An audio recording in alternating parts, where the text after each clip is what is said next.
छाड़ी न तो संसार जीवन छाड़ू कौन संसार भितर बापा तुम जो संसार भितर न था मो पाक आस्ता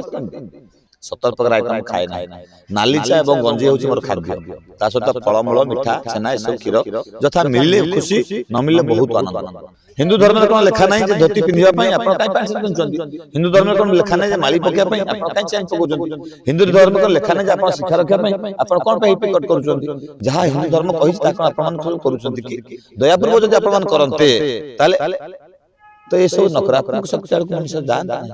ताहा एक गोटा होची नकारात्मक प्रेम गोटा होची सकारात्मक माने सकारात्मक प्रेम जोरा सकारात्मक प्रेम सेटा होची ऐश्वर्य निष्काम प्रेम से प्रेम रे कोनोसी आशा न थाए एवं पाइबार किछि अभिलाष न थाए सेटा कोनोसी अनासक्त प्रेम कहले अतृप्ति हेबो नै सेटा होची अनासक्त प्रेम कोनोसी आशा न थाए ताहा मध्य शिशुवेद वर्तमान भजन शिशुवेदन सूत्र शिशुवेदर धारा शिशुवेदर शैली शिशुवेदर गठन शिशुवेदर वर्तमान नीति नियम आदर्श वचन चली जहाँकि अनंत युग भितर यही सब सत्यर प्रमाण अरे रक्षर अरे ऋतु काल न मानिबे रक्त बीर्यासुत 5 वर्ष हो आगामी बैशाख मास शुक्ल पक्ष एकादश आपंकर अक्षय तृतीया को 5 वर्ष हो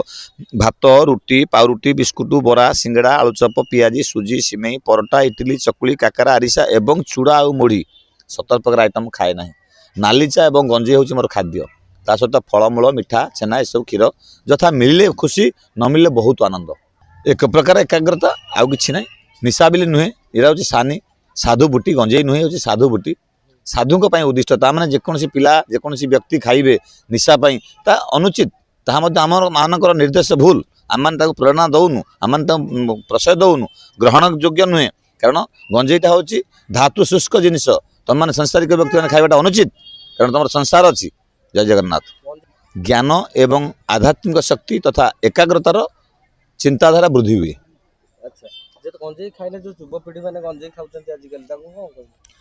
सेटा एक प्रकार निशा भाव भावना कर खाऊँ संपूर्ण अनुचित खाइबाटा अनुचित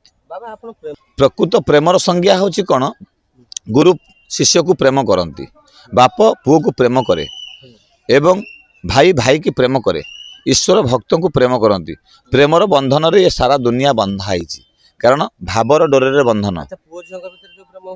ताहा एक गोटा हूँ नकारात्मक प्रेम गोटा हूँ सकारात्मक माने सकारात्मक प्रेम जोटा सकारात्मक प्रेम से ऐश्वर्य निष्काम प्रेम से प्रेम रे कोनोसी आशा न थाए एवं पाइबार किछि अभिलाष न थाए सेटा कोनोसी अनासक्त प्रेम कहले अतृप्ति हेबो नै सेटा हूँ अनासक्त प्रेम कोनोसी आशा न थाए आशा रहित प्रेम धरतु जड़े झी पुओ को भल पाऊँ तार धन संपत्ति को भल पाए तार रूप को भल पाए तार रूप जौवन हटिगला एक्सीडेंट तार गोड़ हाथ की खंडिया खबर छाड़ी आउ क्या पड़ जाए तार धन संपत्ति ब्लैकमेन धन हरण जाए सी आउ क्या भल पाए यही आसक्त रहित प्रेम नकारात्मक प्रेम कह जाए यह प्रेम नुहे बाबा आपण कोन एमती लागिला जे सांसारिक जीवन छाड़ी बाबा ही छाड़ी न तो सांसारिक जीवन छाड़ू कौन संसार भितर आम अच्छु बापा तुम जो संसार भितर न था तुम मो पाक आसता केमती संसार भितर ही आम अच्छु संसार को ही भगवान आमको पठे संसार भितर संस्कार को विस्तार करने साधु रूप एवं साधु आचरण उच्चारण नितांत आवश्यक हिंदू धर्म में कौन लिखा नहीं धोती पिंधापी आप कहीं पैंट सार्ट पिंधुंट हिंदू धर्म में कौन लिखा नहीं माली पकापी आप कहीं चैन पकाउं हिंदू धर्म में कौन लिखा नहीं आप शिक्षा रखापी आप कौन हिपिकट कर जहाँ हिंदू धर्म कही कि दयापूर्वक जब आप करते तो ये सब नकारात्मक शक्ति आड़ मनुष्य जाता ना।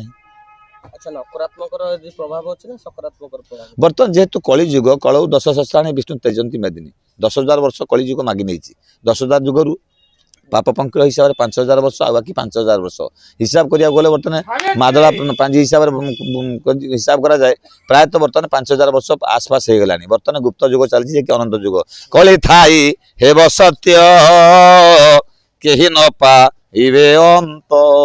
जुग चली अनंत चली गुप्ते सत्य तेणुक कली थाई हेब सत्य केही न पाइबे अंत युग चलो अनंत ता भितर थिबो सत्य बर्तमान अनंत युग चली जे कि आपन कहि अनंत युग कौन ना सत्य गोटे युग त्रेता गोटे युग द्वापर गोटे युग कली युग आउ ना जदि या आपन कहिबे तार उत्तर आपन पाखु आसीबो कौन ना वेद केतोटी ना 4टी ऋग वेद और श्याम वेद यजुर्वेद और अथर्ववेद ताले शिशु वेद गला कुआड़े